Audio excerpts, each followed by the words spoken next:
No one is ever born prepared to discover that the most sacred bonds can be the first ones to break. That the very same hand that once held yours tightly, afraid to cross the street, could someday be the one to push you into the abyss.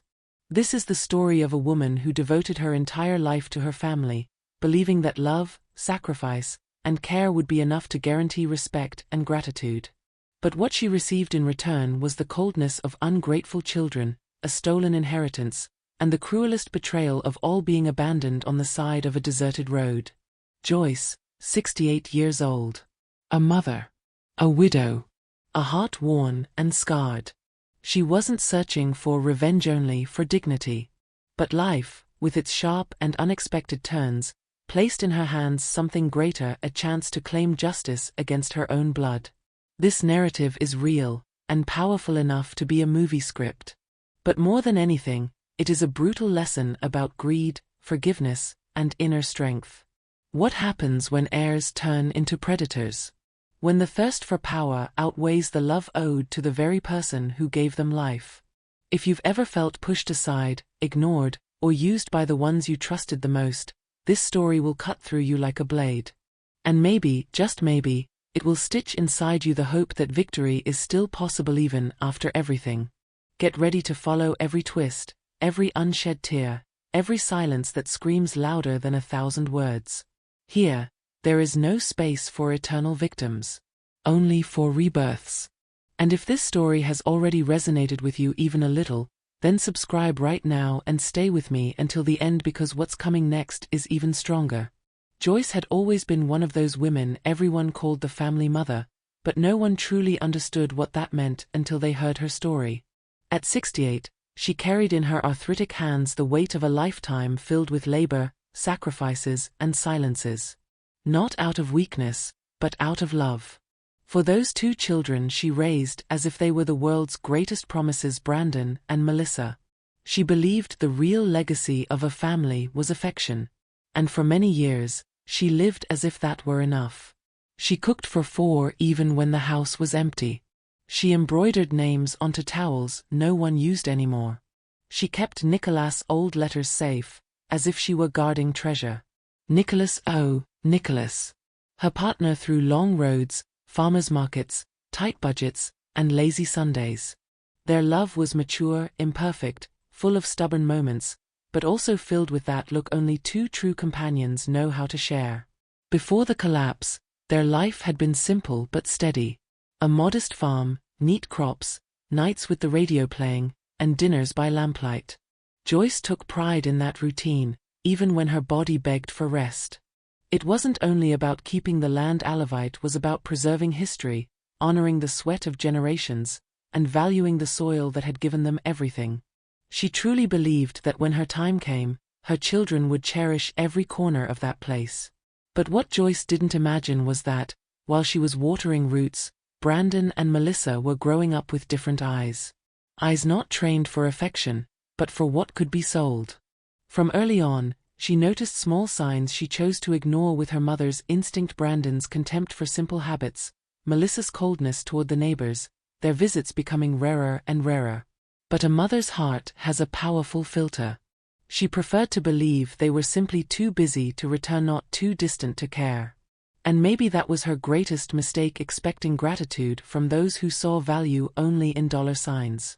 Still, she carried on. When Nicholas fell ill, she told no one.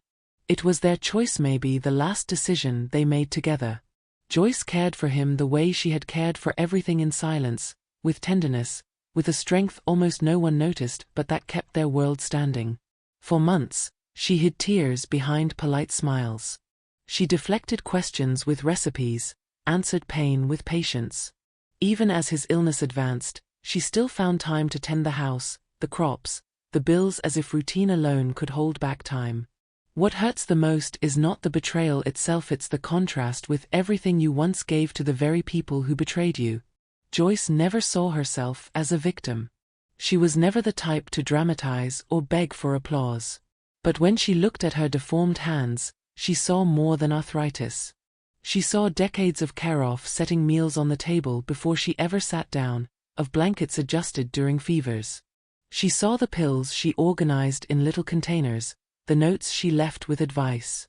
And above all, she saw the emptiness left behind by two children who seemed incapable of seeing anything beyond material goods. Her children's greed would soon become a chapter of its own, but the signs had always been there. In Millfield, a small town where everyone greets each other with short nods and lukewarm coffee, Joyce was once known as Nicholas' wife. After he passed, she became the lady of the big house.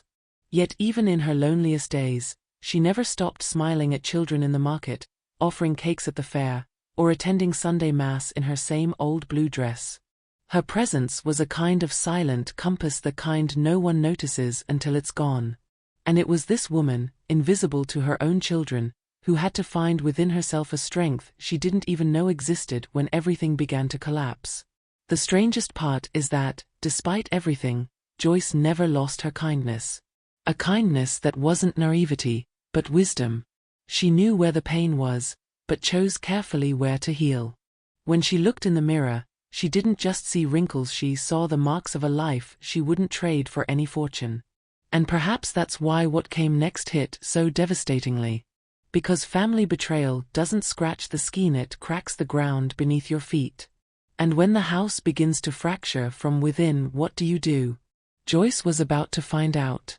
But at that moment, she still believed her children would return, if only out of love. And like every story that cuts us deep, this one didn't start with screaming or scandal. It began with absence. With missed phone calls. Forgotten dates. Promises that never came back. Joyce used to think female resilience was something for self-help books until she had to build her own. When all she had left were the silences of the hallways and the memory of a time when she was the center of her children's world. Little did she know that soon, she wouldn't be the center of anything except for a cruel plan that would leave her on the side of the road, discarded like a burden. But what they didn't know was this: in that very moment, the strength that would change everything was being born. Life has a subtle, almost cruel way of warning you that something is wrong. It begins with a little nausea here, a bit of fatigue there. Nicholas, once lively and full of dry jokes, started spending more time sitting on the porch, staring into nothing. Of course Joyce noticed. But she didn't say a word. Sometimes mature love is exactly that: noticing without exposing, caring without noise. When the diagnosis finally came, it was like a thunderbolt without sound. Pancreatic cancer. 14 months. A number. A sentence. An urgency. And one decision no one else needed to know, not yet. Their choice of silence wasn't born of fear. It came from the desire to preserve what remained. The couple knew their children would only come out of obligation, perhaps even convenience. And Nicholas, with his elegant stubbornness, wanted to be remembered as the strong man he had always been, not as a patient surrounded by pity. Joyce understood. Even with her heart breaking, she held firm. They created a nearly military routine: early morning checkups, light meals, scheduled rests. She managed his pain the same way she had managed her entire life, with mental spreadsheets, color-coded pillboxes, and silent prayers. Nicholas' once steady hands on the tractor wheel began to tremble. His eyes, which used to look far across the fields, now sought comfort in the windows of the house. And still, whenever he could, he insisted on watering the garden, said he needed to leave behind something beautiful for when he was no longer there. Joyce heard those words like pieces of a goodbye, scattered and disguised as gestures. She never cried in front of him. Only at night, when he slept with his face turned toward the wall. Their love resisted time, illness, fear. And that was all that mattered. While Nicholas wasted away, their children remained absent. Brandon sent short texts filled with generic emojis.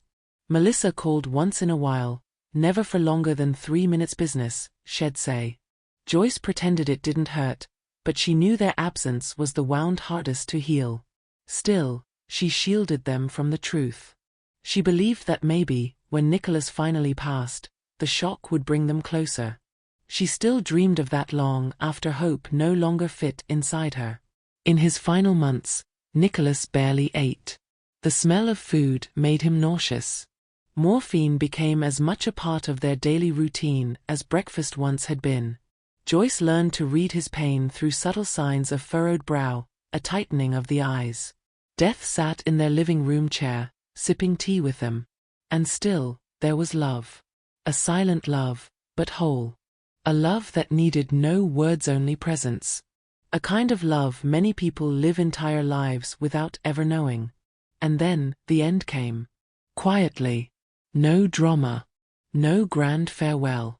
Nicholas simply didn't wake up. Joyce held his hand for over an hour, as if she could hold back time. Then she called the doctor. Then the funeral home. She didn't call her children right away. She needed one moment just for herself. Because in that heavy silence, she hadn't just lost her husband, she had lost the only person who still saw her as more than Brandon and Melissa's mother. Joyce's grief was quiet. She didn't scream, she didn't break things, she didn't make speeches. She simply folded his clothes one by one, as if she were organizing memories. She tucked away his pocket watch, his old plaid shirt, the scribbled notes he used to leave in the kitchen. The house felt larger now, colder. But she endured. Because she still believed her children would come. That the funeral would be a moment of reunion, of affection, of sincere embraces. What she didn't know was that what would actually bring them back was something far less noble: the will. Brandon arrived first, wearing a wrinkled blazer, a distracted gaze, and a phone glued to his hand. He didn't ask how his mother was. He didn't look at the house. He didn't mention his father. His first words were, "Is the key to the shed still in the same drawer?" Joyce tried to hide the blow, but inside her chest, an old wound tore open again. Melissa came the next day, late as always, with suitcases far too large for a short visit. She spoke loudly, carried perfume far too expensive for the countryside. She hugged her mother in haste, then asked for the Wi-Fi password. Grief was not part of her baggage. Both seemed to be there out of obligation but in a hurry to take care of some business. Joyce saw it in their eyes, that dry urgency of people eager to liquidate an estate, not mourn a loss. Barely had they set down their luggage before the questions started. Where were the bank documents? Did the farm have debts? How much was the land worth today? Cold questions. Asked with casual tones. As if she weren't the woman who had raised them mostly on her own while Nicholas worked away from home. Joyce answered little. Watched a lot. Every word from them felt like a dagger wrapped in letterhead. The house that had been a shelter for so long became the backdrop of an invisible negotiation. Brandon spoke of the property like it was stock losing value. Melissa was already suggesting renovating and renting it out for the seasonal, this while Nicholas' coffin hadn't even been buried. Joyce listened. Swallowed hard. Forced crooked smiles. Inside, a silence grew heavy, dense. This wasn't mourning. It was an emotional auction. And she was the only one who still remembered that behind each wall of that house lived a story, not profit. At the funeral, Joyce tried to find in them some trace of humanity. But Brandon didn't even bother to disguise his boredom. He stayed on his phone the entire time. Melissa cried a single tear, probably out of irritation with the cemetery mud. When the ceremony ended, Melissa grabbed Joyce by the arm and said, "Mom, we need to talk about the paperwork." That was the moment something inside Joyce shattered for good. Not because she was surprised, but because she finally accepted what she had always known: they hadn't come back out of longing. They had come back for a bank balance. Nicholas had always kept faith in his children, even while seeing their flaws. Brandon, the sarcastic one, who turned his back on the farm to go to the city and be important. Melissa, the failed entrepreneur who had bankrupted 3 businesses and returned asking for help each time. Even so, Nicholas believed that in the end, blood would speak louder. Joyce wasn't so sure, but she had stayed silent out of love. Now, faced with all that coldness, she felt more than disappointment. She felt shame. As if she herself had raised this. As if, at some point, she had fed her children's greed with too much love. The days following the funeral were a parade of selfish interests. Melissa asked for the keys to the pickup truck. Brandon called in an appraiser without asking anyone. Joyce was no longer the mother, she was the widow who had to sign papers. They spoke of her as if she were an obstacle. Maybe it would be good for her to move to a place with more structure, like a senior community. The phrase struck like lightning. Joyce, who had tended the land, the house, the children, was now being treated like a piece that no longer fit on the board. But she still kept quiet, still held back, because something inside her still believed there might be a chance for things to turn around. She didn't argue. She didn't yell. She simply observed. Began to ask subtle questions. What's the lawyer's name you mentioned, Brandon? You've already spoken with the bank, have you? Each of their answers felt rehearsed. And that lit a fire inside Joyce. It wasn't just her children's greed that hurt, it was the certainty that something was being plotted. The house, the land, the family's legacy, all were under attack. And for the first time, she began to understand if she didn't react, she would be devoured. That night Joyce withdrew to her room. She opened the drawer where she kept Nicholas' old letters, picked one up, without opening it, held it for a while, cried softly. But when she stood up, she was no longer the same. For the first time in a long time, she looked in the mirror and didn't see a fragile widow. She saw a woman betrayed, a mother wounded but alive. And she began to plan, not for revenge, but for maternal justice. 2 days after the funeral, Joyce awoke to the sound of voices in the kitchen. Brandon was speaking quickly. Melissa sounded irritated. If we wait any longer, we'll miss the market timing, he said. When Joyce walked into the room, silence fell instantly. They glanced at each other like teenagers caught snooping. But she knew the tone wasn't longing, it was strategy. Her children were treating their father's death as a starting point for reorganizing assets. And that day, Joyce stopped being mom. She became the sensitive party of the estate. The improvised meeting took place in the living room where Nicholas used to read. Brandon spread documents across the table like he was pitching a business plan. Melissa sat beside him, taking notes on her tablet. They spoke about the house, the land, the machinery. Everything reduced to terms of value, liquidity, cost-benefit.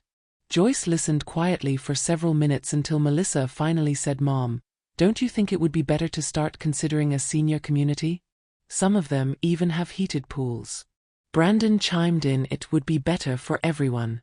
And Joyce's world stopped. It wasn't just what they said, it was how they said it. A tone dripping with condescension and impatience, as if she were a burden that needed to be repositioned. Joyce was still grieving, still waking up expecting to hear Nicholas' voice calling from the hallway. And here were her children, planning her future as if they were managing a moving job. No one asked what she wanted.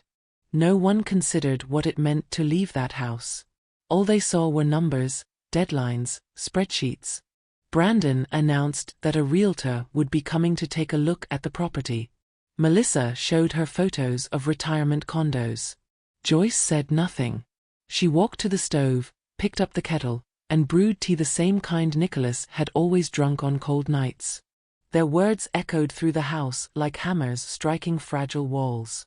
The humiliation didn't come only from their proposals, but from the casual way they treated everything.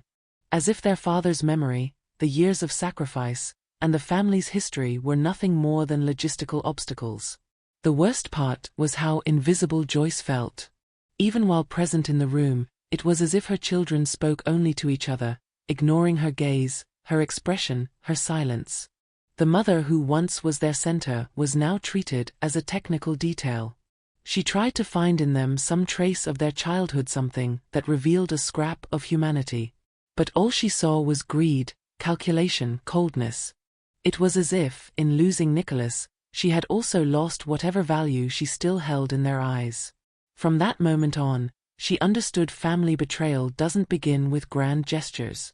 It begins with small omissions, with words spoken without affection, with plans made without you.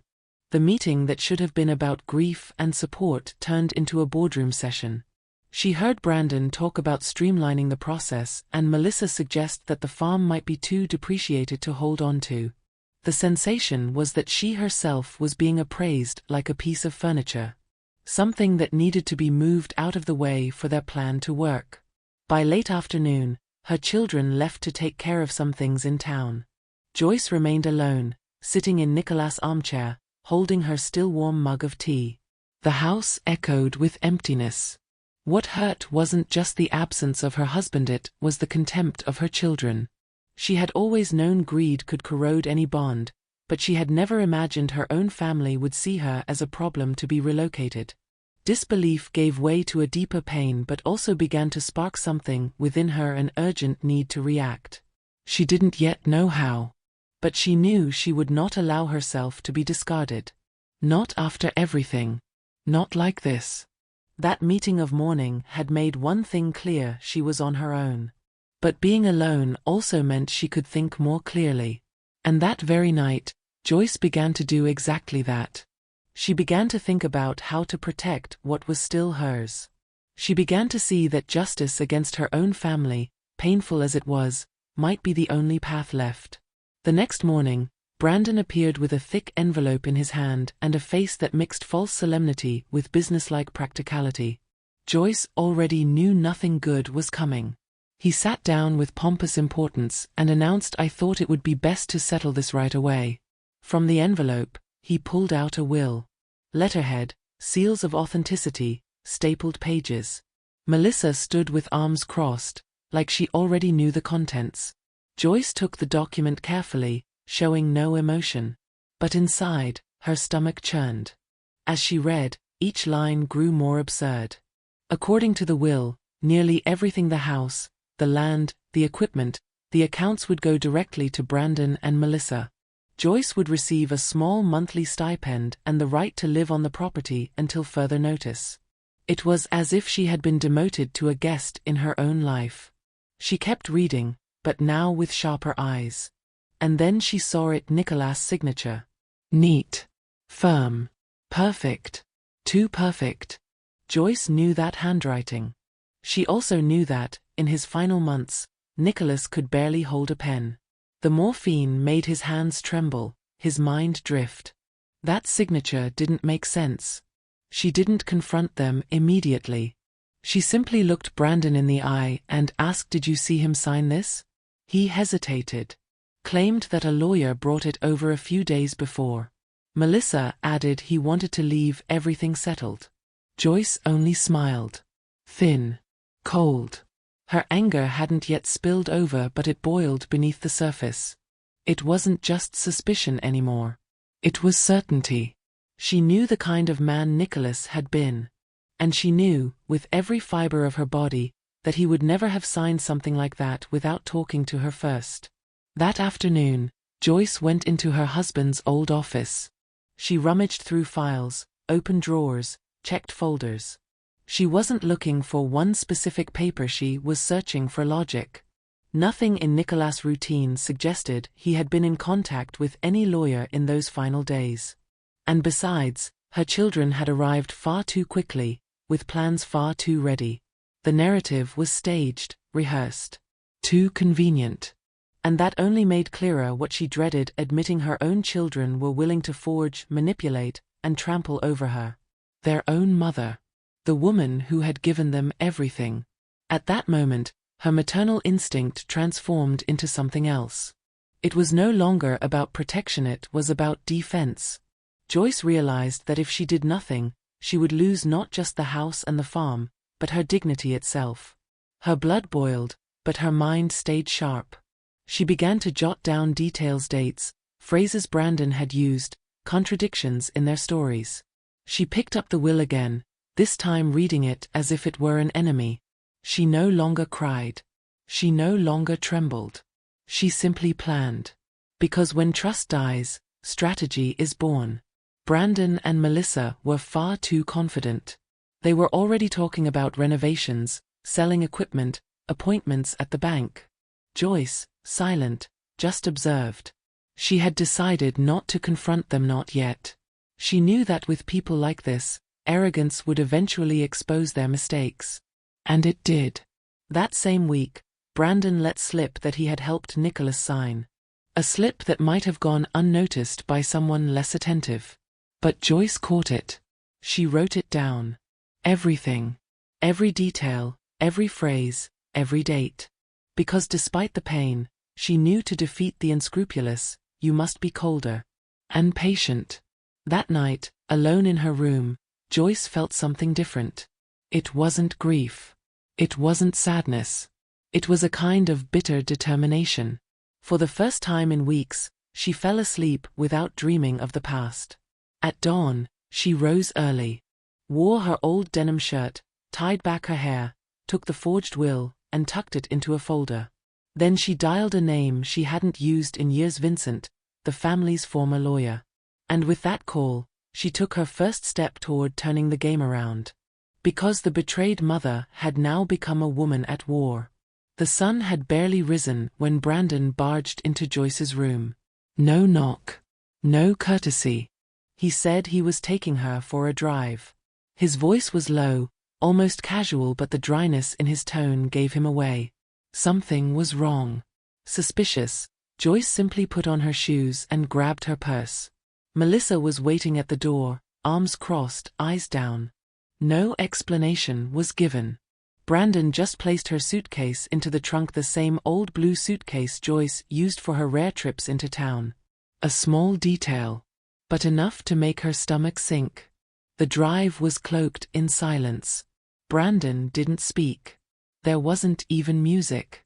Joyce looked out the window, taking in the dry landscape along Highway 27. Endless fields stretched outward, the scent of hot earth slipping through the cracked-open window. She felt something was about to happen. Something bad. Even so, she remained calm. The mother inside her still wanted to believe it was a misunderstanding. Maybe they were just taking her to see one of the places Melissa had suggested. But the heart of a betrayed woman already knew this was a discard. When the car finally stopped, time seemed to freeze. A desolate stretch of road. No farms in sight. No bus stop. No soul around. Brandon turned off the engine, opened the trunk, and pulled out Joyce's suitcase like he was delivering a package. "This is better. We'll come back for you later," he said, never meeting her eyes. Joyce stepped out slowly, without making a scene. Melissa didn't even get out of the car. She simply turned her face away. The door slammed shut. The car sped off. And then there was only her. Alone. In the middle of nowhere. For the first few seconds, Joyce stood frozen. The hot wind beat against her face. The silence of the road was deafening. It felt like a nightmare. She looked around, trying to make sense of it. But soon the reality hit: she had been abandoned. By her own son. With the complicity of her daughter. Left there with a suitcase, a dead phone, and a heart that was beginning to close. The pain was sharp, physical, like a knife in the gut. But strangely, along with the pain, something inside her snapped. And that break was liberating. Because in that moment, for the first time, Joyce understood with absolute clarity she was no longer bound by any ties. Those children were no longer her emotional responsibility. There was no lingering debt of affection, no obligation left. They had cut the bond with abandonment. And there she was, in the middle of the road, finally free. Free from guilt, free from expectations, free from the endless cycle of giving and never receiving. The family betrayal had played out in its cruelest form, but it also opened space for a new kind of strength. She grabbed her suitcase, adjusted the strap on her shoulder, and began to walk. She had no idea where exactly she was going, but walking was better than standing still. A few miles later, she came across a small gas station. She asked for a glass of water, charged her phone, and made one call. Just one. Vincent, the family lawyer. When he answered, she was direct. "I need your help.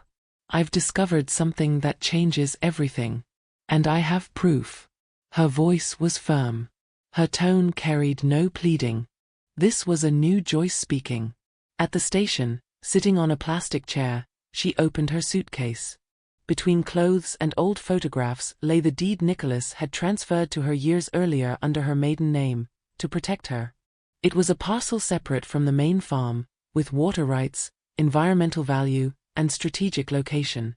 Joyce had never paid attention to that piece of paper. But now, it was the key. That land was the crack through which the light of her comeback would pour. And in that moment, she decided she would no longer cry. She would fight. She would win. At Vincent's office, the atmosphere was cautious. The lawyer, methodical, precise, listened in silence as Joyce detailed everything from the past week: the attempted relocation, the suspicious will, the too-perfect signature, the roadside abandonment. But when she pulled a plastic envelope from her bag and revealed the deed to those 20 acres, Vincent raised his eyebrows. "This changes everything," he said.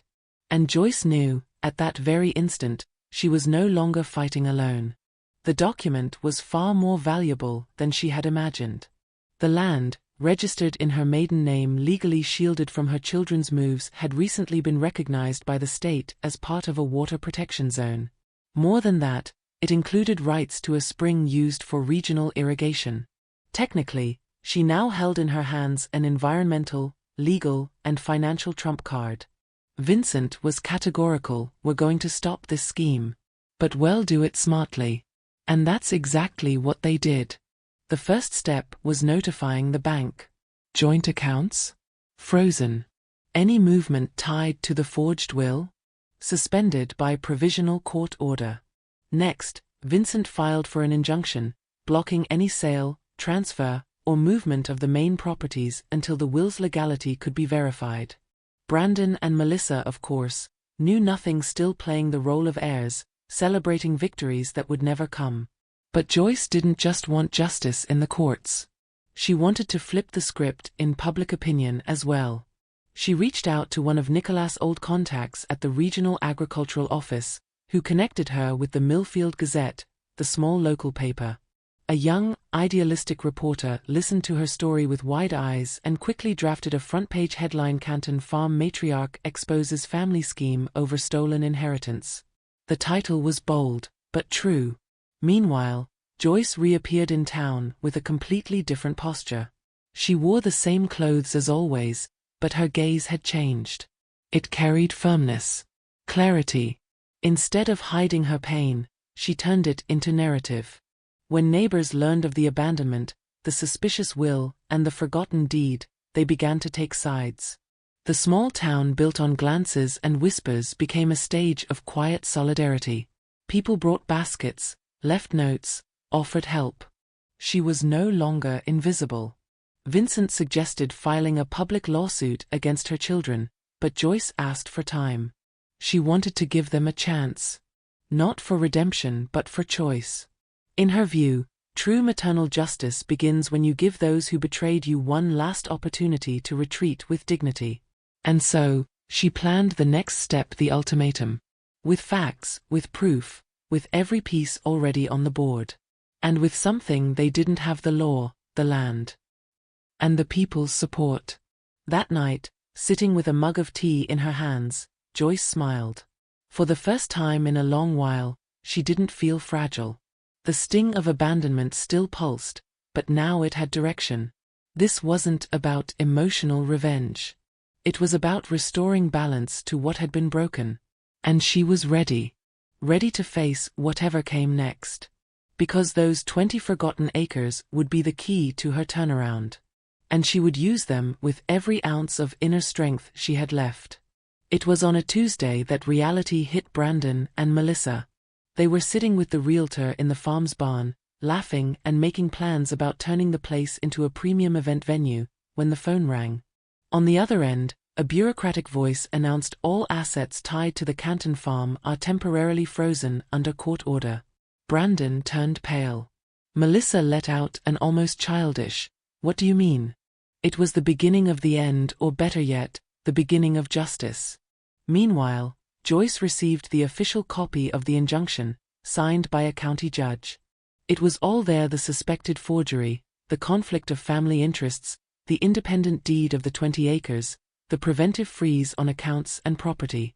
Vincent had been surgical. No loopholes. The scheme was stalled. And more than that, authorities had begun investigating how a man allegedly under morphine had signed a will with a signature steadier than that of a corporate executive. The Millfield Gazette splashed the Saturday edition cover: "Matriarch accuses children of inheritance scam, hidden deed could change everything." The article was thorough, with old photos of Nicholas and Joyce, testimonies from neighbors, excerpts from the court filing, and expert commentary on estate law. The impact was immediate. Millfield, small and nosy, had chosen sides. People who had never spoken to Joyce before began approaching her at the market. "Stay strong, Mrs. Joyce. If you need anything, we're here." The woman who once felt invisible was now a symbol of female resilience. The most curious part was that, even amid public humiliation, Brandon and Melissa still tried to keep up appearances. They sent evasive messages, posted old photos with their father on social media with captions like "eternal longing." But the damage was done. The bank formally notified them of the freeze. The realtor pulled away. Their timid, small-town attorney suggested an amicable solution. And that's when Vincent made the next move: the official settlement proposal, or they would face charges of document forgery and elder abuse. Joyce did not celebrate loudly. The pain was still there.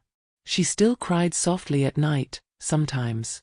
But now her tears came from a different place. Tears of relief. Tears of no longer feeling powerless. Tears because she realized that, yes, there is a way forward even after the deepest betrayal. And for the first time, she felt that justice against her own family was not just a bitter idea, it was a real, possible, necessary action. The phone at the house began ringing again. People wanted to know her story, local producers offered partnerships, reporters tried to book interviews. But Joyce only spoke with those who approached with an open heart. She didn't want fame. She wanted the truth to come out of hiding, just as she had walked out of that deserted road. And more than that, she wanted other women who had been used, betrayed, or discarded to know that they, too, could fight back with elegance, with strategy, and with courage. The wheels began to turn in her favor. The 20-acre parcel was officially recognized as an ecologically significant area, which increased its value and made it nearly impossible for her children to downplay its importance. On top of that, a developer who had plans to buy neighboring land came under environmental investigation. Joyce barely needed to move the pieces; the truths were revealing themselves on their own. Sitting in her favorite chair, watching the orange sunset over the fields, she thought of Nicholas. "You'd be proud," she whispered. Not proud because she had one, but because she had refused to stay silent. The inner strength that had always been there was now visible to all. And the scheme? Well, the scheme was blocked. And soon, it would be dismantled completely.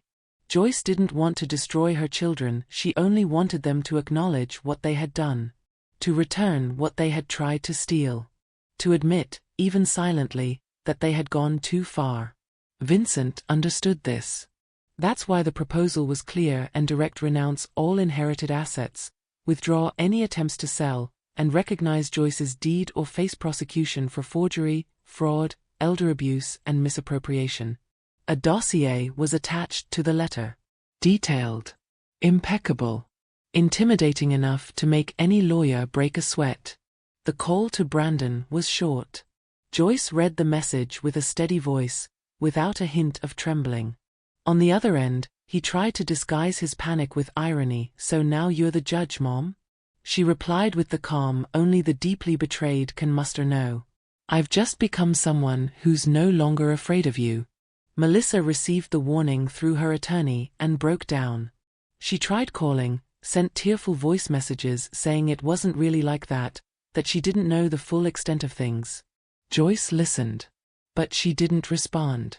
She had learned that some words don't deserve replies, they deserve consequences. Vincent had called in reinforcements. Robert H. Denton, a well-known attorney who specialized in complex estates and cases of family exploitation. When Brandon found out Denton was involved, he also realized there was no room left for maneuvering. Denton didn't negotiate with document forgers.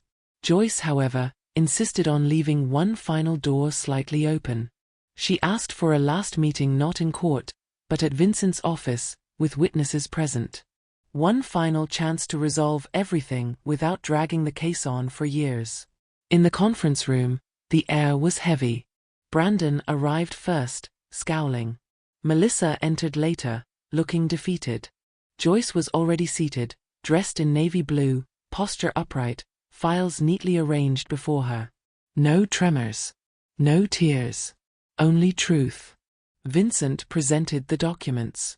Robert laid out the legal consequences. When they finished, the silence was sharp enough to cut. Joyce then spoke, slowly and firmly. You have a choice. But after today, I won't turn back. Brandon stared at the floor. Melissa wept. For the first time, the game had completely turned. For hours, they tried to negotiate. They asked if part of the assets could remain with them. They tried to convince Joyce they hadn't realized how serious it all was. But she didn't budge. You knew exactly what you were doing when you left me on the side of the road with a suitcase. That sentence hung in the air like a punch. Brandon said nothing. Melissa only lowered her eyes. In the end, they signed the papers, the official renunciation, valid nationwide. They gave it all up. Out of fear? Maybe. But also because they knew there was no way to win anymore.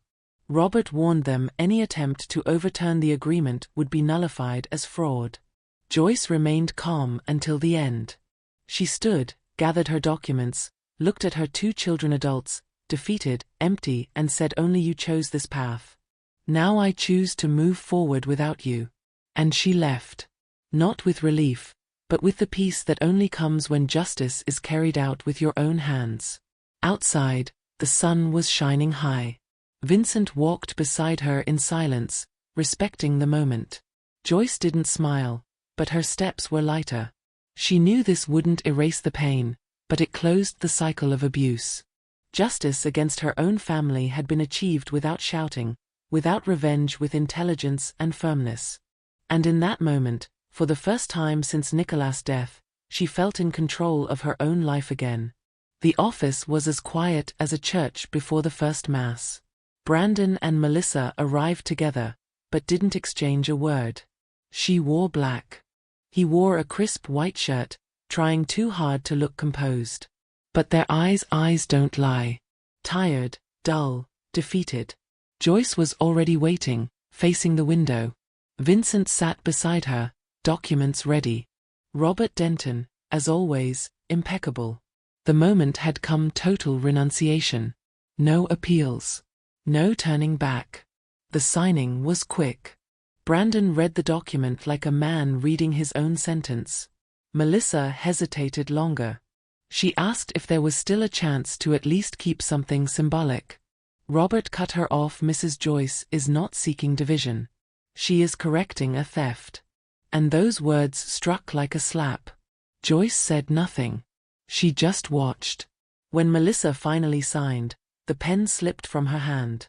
They both stared at the papers as if they still couldn't believe it was real. But it was. Maternal justice had been delivered.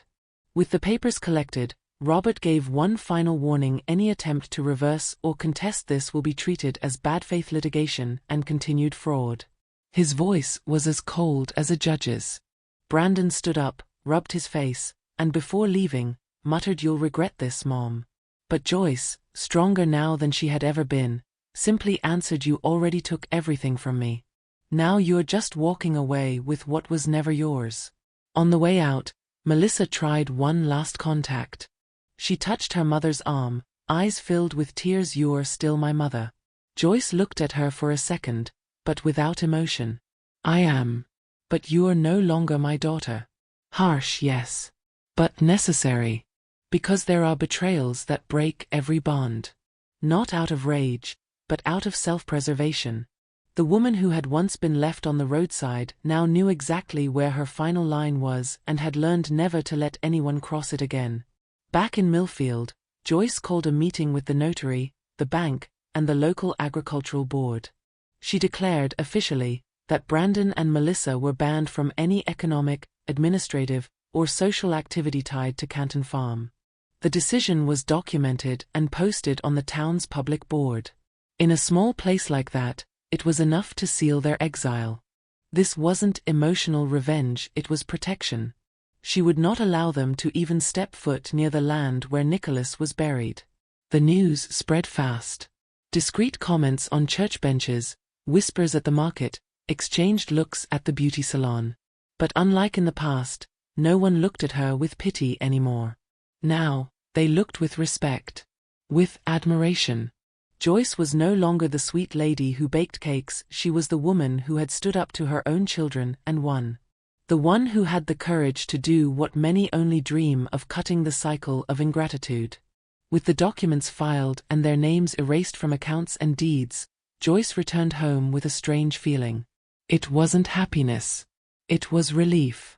Like finishing a long, heavy job that demanded every ounce of inner strength. The silence of the house no longer felt hostile. Now it was the silence of peace, of justice, of a new beginning. And for the first time, she walked through the rooms without fearing being forgotten. Because now, everything there had new meaning. It was hers. Truly hers. And no one could ever take it away again. The house itself seemed to breathe differently, as if it knew it was safe at last. Joyce crossed the gate slowly, carrying a bag in her hand and a lighter heart. Her footsteps echoed through the quiet hallways. No more emotional shadows, no more ghosts of unmet expectations. Just her. The walls. And Nicholas' memory in every detail, the pendulum clock, the chipped teacup left in the sink.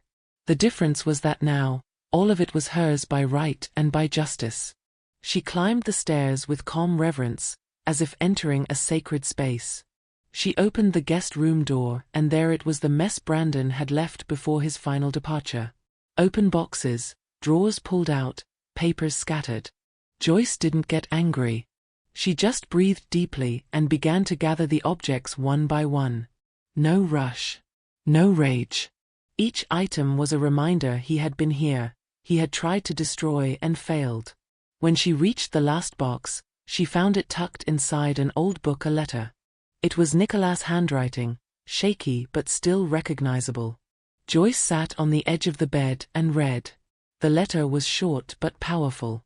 He wrote that he knew he might not be there when she needed him most. That he trusted her more than anyone in the world. That if anything happened to him, she should go forward with courage, because what you carry in your chest is worth more than any land.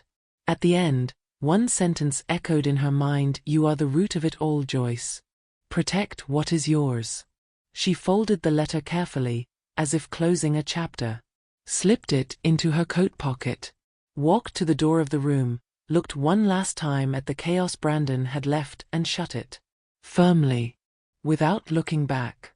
That door was not just wood, it was symbolic. It was the boundary. The full stop. The end of an era where she allowed herself to be erased. Now, she was the author of her own story. And no one else would write it for her. She went downstairs, made coffee. Turned on the radio, the way she used to with Nicholas. Sat on the porch. Looked out at the fields. For the first time in a very long time, she wasn't waiting for anyone. No visits to come, no excuses to swallow, no bitterness to digest. Only the present moment. The peace of someone who faced the worst and still stood tall. Joyce didn't feel victorious. She felt whole. And that, to her, was worth more than any forced "I love you" or stolen inheritance. Over time, she began reorganizing the house. She put old photos back on the walls, hung new curtains, moved furniture around. Not out of aesthetic need, but as a symbolic gesture that home had been reborn. Just like she had. With every corner rediscovered, Joyce reaffirmed something Nicholas used to say: everything begins and ends with you. And now, more than ever, she believed it. In one final gesture, she pulled out a small notebook she had been writing in since she was young.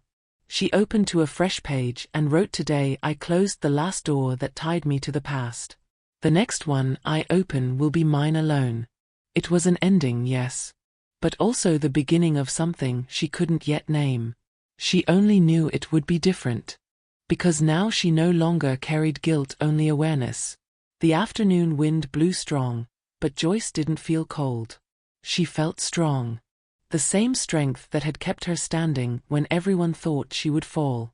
And by closing that last door, she opened her own future. Months passed since that final confrontation, and the farm was no longer the same, not because it had been sold, renovated, or turned into some modern business, but because Joyce had reinvented everything through care. The crops thrived, more productive than ever. Rain fell at the right time, and the soil responded as if it recognized the return of careful hands. It was as if the land knew it was once again touched by someone who respected it. There, between sprouts and roots, grew the new cycle of a woman who refused to wither. Joyce hired Lisa, a young woman from the region, to be her new manager. Intelligent, determined, a natural leader but also sensitive, with a gift for listening. Joyce saw in her something that reminded her of her younger self. And more, she felt she was once again cultivating the future. Lisa brought fresh ideas, built new connections with suppliers, began documenting the farm story on social media, and what had once been just cultivated land became a symbol of rebirth. The community began to draw closer, to participate, to visit. Millfield, once indifferent, now looked at the farm as a point of collective pride. The land developer who had planned to buy neighboring areas ended up entangled in an environmental scandal. Joyce, with her deed in hand, was one of the first to provide documents proving irregularities. The 20-acre parcel was now legally protected under state law, transformed into a small natural sanctuary with eco-trails and workshops for local schoolchildren. What had once been just a forgotten piece of paper was now a piece of the future. And Joyce, almost by accident, had become a regional reference in sustainable farming. But nothing moved her as much as the launch of the Nicholas Canton Scholarship. Created with the support of the Rural Cooperative, the scholarship was dedicated to local youth who wanted to study agronomy, ecology, or environmental management. At the opening ceremony, Joyce gave a simple but firm speech: the legacy of a family isn't in the assets we accumulate, but in the impact we leave on the next generations. The words echoed. They made sense to many. And in that moment, she felt Nicholas was there. Not just in memory but alive, in what they had built together. The pain of abandonment never disappeared completely, but it became a scar, not an open wound. Joyce learned to live with the silence of her children, now exiled. No phone calls. No letters. No visible remorse. But she also learned not to expect any. Life went on, with new relationships, new projects, new routes. And with something even more precious: the certainty that she had won without losing herself. She hadn't just reclaimed her home, she had rebuilt herself entirely. On the final night of harvest, the farm hosted a community dinner. A wood-fired stove, a long table, plenty of food. Children ran between the trees. Lisa played guitar. And Joyce, sitting at the head of the table, watched it all with teary eyes. Not from sadness, but from fullness. One woman called her Mrs. Joyce, our matriarch. She laughed. I'm not a matriarch. I'm just a woman who learned not to give up on herself. Before standing up, she grabbed the improvised microphone and spoke. If there's one thing I've learned in these months, it's that every woman has a strength she doesn't even know she has. And sometimes, you need to be left on the side of the road to remember who you are. I was abandoned, but I was also set free. And today, if I can leave you with one message, it's this: never let anyone take from you what is yours. Not your land, not your name, not your story. Applause. Tearful eyes. A respectful silence. And there, in front of everyone, she closed the cycle. But without a period. Because, like every root that thrives, Joyce knew that life always finds a way to bloom again. Maybe you've never been abandoned on the side of a road, but emotionally? How many times have you been left behind by those who were supposed to protect you? How many times have you swallowed pain just to keep the peace? Joyce's story is more than a tale of inheritance, family betrayal, and justice. It's a reminder that every pain can become a root. If this made sense to you, if it touched you in any way, subscribe to the channel now and turn on notifications. There are so many people who need to hear stories like this, and you can be the link that helps spread that change. Because even after everything, it's still possible to bloom. To rise from the side of the road, look ahead, and say, this time it's for me. And nothing will stop me.